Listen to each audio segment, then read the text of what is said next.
Assalamualaikum warahmatullahi wabarakatuh.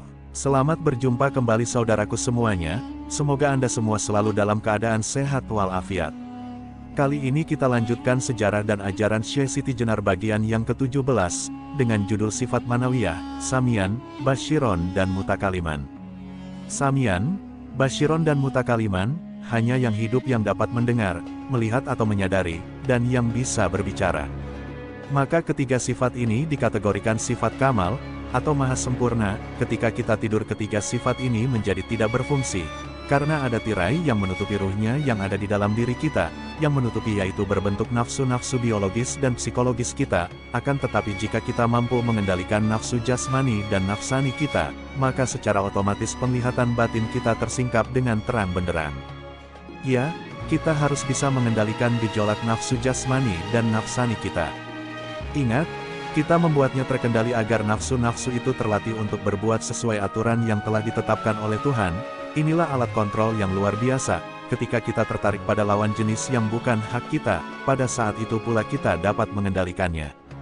Ketika kita sedang bernafsu untuk menguasai hak-hak orang lain, yang bukan hak kita, maka kita harus dapat mengendalikan nafsu-nafsu tersebut, dan menghentikannya.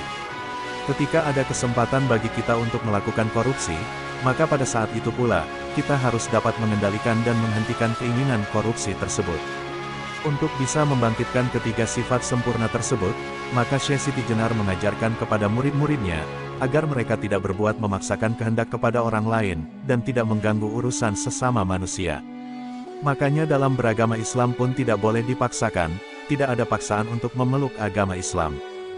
Jadi, agama bukanlah alat bagi kekuasaan, akan tetapi sebagai petunjuk untuk menempuh hidup yang benar di jalan Allah, kita harus memberikan kesempatan kepada orang-orang untuk menjalankan agamanya sesuai dengan kepercayaan dan pemahamannya masing-masing. Selanjutnya marilah kita melihat ajaran Syekh Siti Jenar dalam masalah kematian. Yang disebutkan bahwa, dalam proses kematian itu ada 7 jiwa yang menempati 7 lapis badan. Nama-nama jiwa tersebut adalah: jiwa amarah, berada di badan jasmani; jiwa lawamah, menempati pada tubuh kedua yang lebih halus, yang disebut tubuh sadar atau tubuh eterik. Jiwa mulhama berada di tubuh ketiga yang lebih halus lagi, yang disebut tubuh kolbu, atau tubuh astral. Jiwa mutmainah berada di tubuh keempat, yaitu tubuh fuad atau tubuh mental. Jiwa rotria berada di tubuh kelima, yaitu tubuh sagaf, atau tubuh spiritual. Jiwa mardia berada di tubuh keenam, atau tubuh kosmik.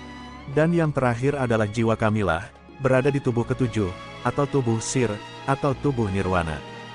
Kita tidak cukup hanya berhenti di tubuh astral saja, atau badan kolbu. Mungkin banyak orang yang membangun manajemen kolbu, itu sebenarnya hanya memanajemeni badan kolbu saja, atau badan astral, yang dikelola hanyalah emosi. Mengapa hanya emosi yang dikelola di tubuh ini? Karena tubuh astral ini merupakan gudang bagi semua bentuk keinginan, baik keinginan dalam kehidupan sekarang, maupun dalam kehidupan-kehidupan sebelumnya, bahkan dalam kehidupan yang akan datang. Kita harus bisa mengolah tubuh yang lebih halus lagi, yaitu tubuh fuad kita. Tubuh fuad atau tubuh mental, merupakan tubuh transisi antara tubuh horizontal dan tubuh vertikal, ada sagaf, lub, dan sir. Untuk bisa membangkitkan atau memberdayakan ketiga sifat kamal tersebut, kita harus memfungsikan tubuh keempat kita. Di sini sudah tidak ada lagi keinginan, atau hasrat terhadap sesuatu. Apa yang ada di dalam tubuh fuad? Yang ada di dalamnya adalah akal budi, angan-angan dan pikiran. Khususnya buah pikiran itu terus-menerus tercipta. Kalau kita tidak pandai-pandai mengolah tubuh fuad, atau tubuh mental, maka pikiran kita akan penuh sesak dengan berbagai angan-angan dan khayalan. Kalau kita memperhatikan beberapa ayat Al-Quran, kata afida atau bentuk jamak dari fuad, dikaitkan dengan kata syukur. Jika kita melihat rangkaian kata asama, al-absar dan afida, yang dalam bentuk pluralnya pada kata al-absar dan afida, maka yang tercakup pada kata afida adalah semua organ dari fuad hingga organ-organ yang lebih halus yang ada di dalamnya, yaitu sagaf, lub, dan sir. Dengan menggerakkan atau memberdayakan organ tubuh kita yang bernama fuad, maka fungsi akal akan semakin nampak.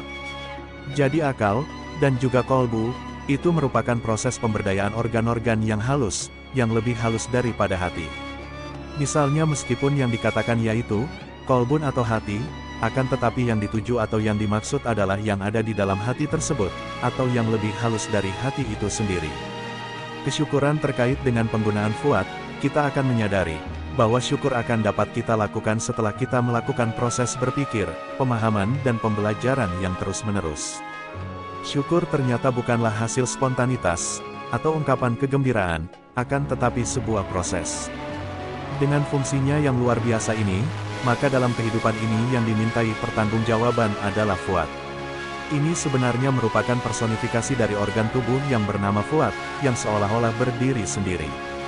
Padahal sesungguhnya yang dimintai pertanggungjawaban adalah diri kita pribadi, seperti halnya jika kita makan, maka yang berperan aktif adalah tangan dan mulut, akan tetapi sebenarnya yang berkehendak makan adalah diri manusia yang hidup itu sendiri. Kalau kita akan memberdayakan fuad, maka kita terlebih dahulu harus meningkatkan kualitas emosi kita yang digerakkan oleh tubuh kolbu. Emosi harus dimatangkan dan ditenangkan terlebih dahulu, yaitu dengan cara melatih kesabaran di segala aspek kehidupan kita. Hal ini bisa kita pelajari dari berbagai banyak buku-buku atau literatur.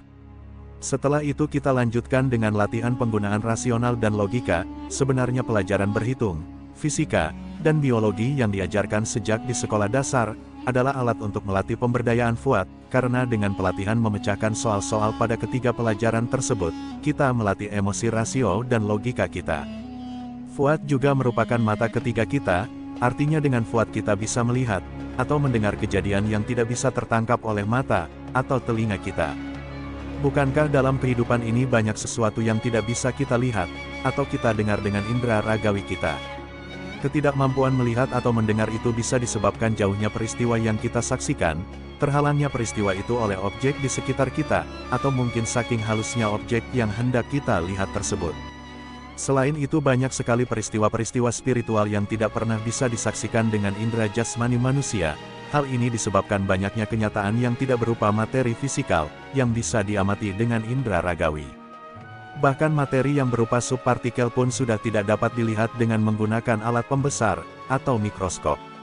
Hal-hal tersebut hanya bisa diketahui melalui efek-efeknya saja, misalnya bau wangi. Kita tidak pernah bisa melihat zatnya, kita hanya bisa mengamati secara kimiawi proses keluarnya bau wangi tersebut, akan tetapi kita tidak bisa melihat zatnya dari bau wangi tersebut. Warna juga demikian, kalau kita melihat warna maka yang kita saksikan sebenarnya adalah benda yang berwarna, atau benda yang memantulkan warna. Pada tingkat keheningan tertentu kita dapat melihat warna yang tidak terjangkau oleh mata kepala, dapat mendengarkan bunyi-bunyian yang tidak tertangkap oleh telinga, dan kita bisa merasakan bau-bau tertentu tanpa ada zat yang bisa kita indrawi.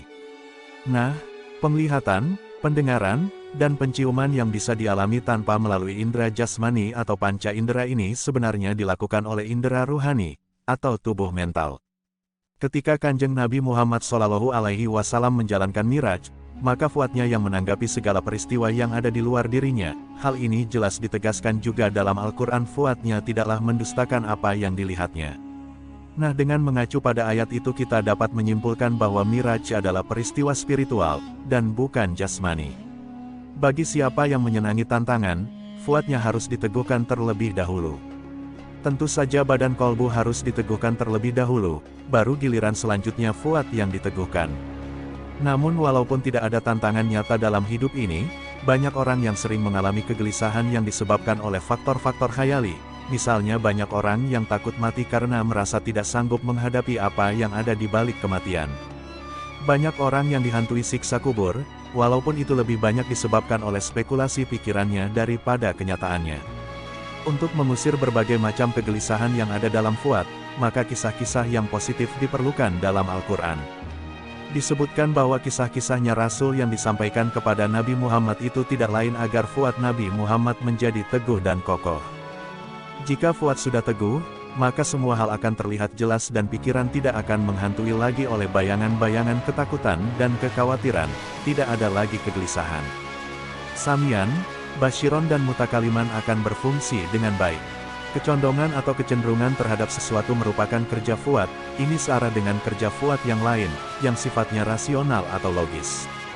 Memang di sini ada beda tipis antara kekuatan emosi yang tumbuh dari hati, dan daya tarik atau kecenderungan yang terbit dari fuad, namun setipis apapun perbedaannya tetap saja semua yang rasional itu berasal dari fuad.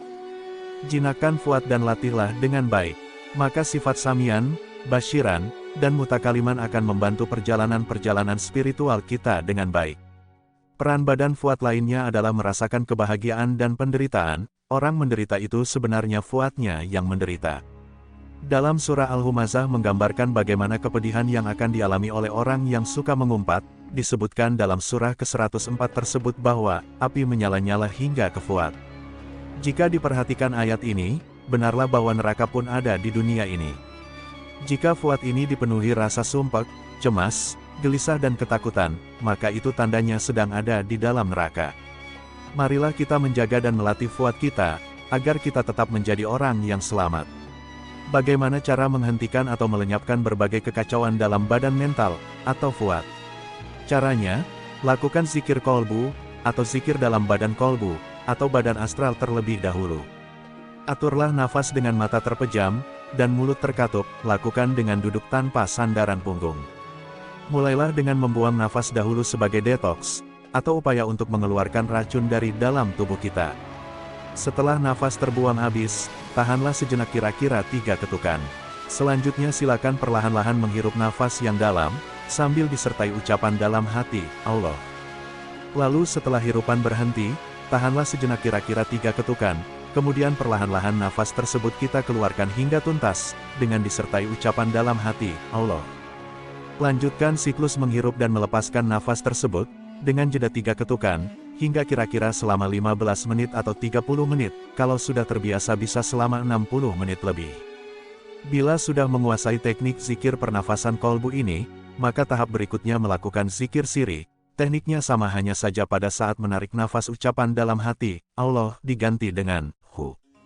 Tentu saja teknik penarikan dan penghembusan nafas diusahakan lebih lembut. Dalam teknik zikir nafas ini tidak diperlukan konsentrasi. Kita arahkan saja perhatian kita pada ucapan zikir dalam hati, baik Hu maupun Allah. Apabila pikiran selalu mengganggu, sehingga perhatian kita pada ucapan dalam hati sirna, maka kita secara sadar mengembalikan lagi perhatian tersebut. Mengapa tidak diperlukan konsentrasi? Karena pada saat kita konsentrasi atau memusatkan perhatian untuk menghilangkan gangguan dalam badan Fuad kita, sama saja dengan menambah beban.